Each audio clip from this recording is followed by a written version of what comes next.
اور جو انسان اپنے بھائی کی عزت رکھتا ہے نا، اللہ تعالیٰ قیامت کے دن اس کے چہرے کو جہنم سے بچائے گا۔ کیا آج ہم لوگ کسی کی عزت کا خیال رکھتے ہیں؟ ہم تو بیٹھ کے بالکل کھلے میں بیٹھ کے برائیاں کرتے ہیں اور اس کے بارے میں غیبتیں کرتے ہیں اور اس کے بارے میں اتنی کیچڑ اچھالتے ہیں۔ اچھے دیندار لوگ، سمجھدار لوگ بھی جب بات کرنے پر آتے ہیں بہو بیٹیوں کو تار تار کر دیتے ہیں۔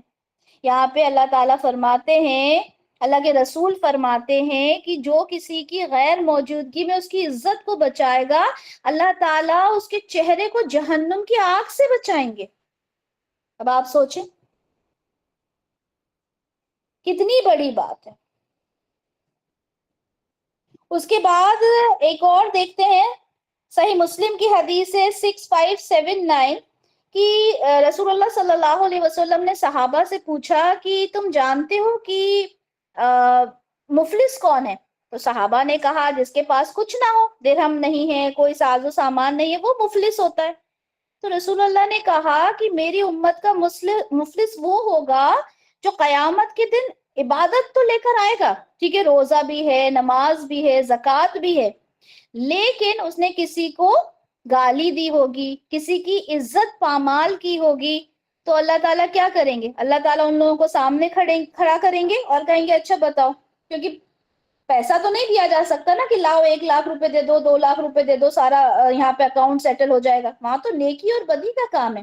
وہ کہیں گے لاؤ تمہاری نیکی دے دو، 10 نیکی، 1 نیکی، 2 نیکی، جتنی بھی نیکی، اللہ کا حساب اللہ بہتر جانتے ہیں، وہ نیکیاں دیتا جائے گا، دیتا جائے گا، ایٹ لاسٹ کیا ہوگا؟ اس کے پاس کوئی نیکی نہیں بچے گی۔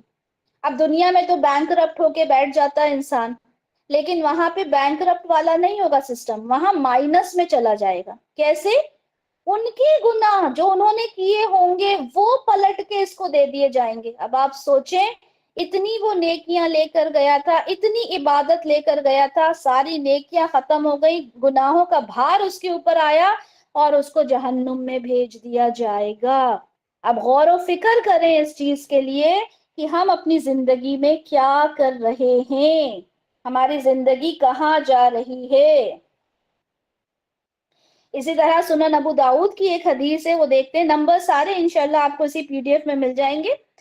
تو رسول اللہ صلی اللہ علیہ وسلم نے جب 2 صحابہ کو برائی کرتے ہوئے سنا تو آپ نے کہا، ایک جگہ سے آپ گزر رہے تھے اور وہاں پر انہوں نے ایک مردہ گدھے کو دیکھا، تو آپ نے ان صحابہ کو بلایا اور کہا کہ اس مردار گدھے کا گوشت کھا لو۔ تو انہوں نے کہا کہ مردار گدھے کا گوشت کون کھا سکتا ہے؟ تو رسول اللہ نے کہا، ابھی جو تم نے اپنے بھائی کی عزت پامال کی ہے وہ اس کے کھانے سے بھی بدتر ہے۔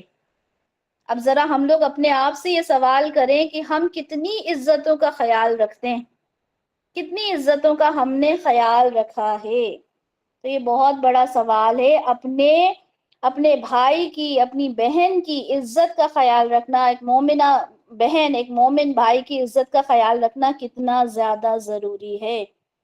اللہ تعالیٰ آگے فرماتے ہیں وَأُولَئِكَ هُمُ الْفَاسِقُونَ، وہی تو فاسق ہیں، ان کو فاسق کہا اللہ تعالیٰ نے۔ فاسق کون ہوتا ہے؟ فسق یفسق، فاسق ہے یعنی اطاعت کے دائرے سے باہر نکل جانا۔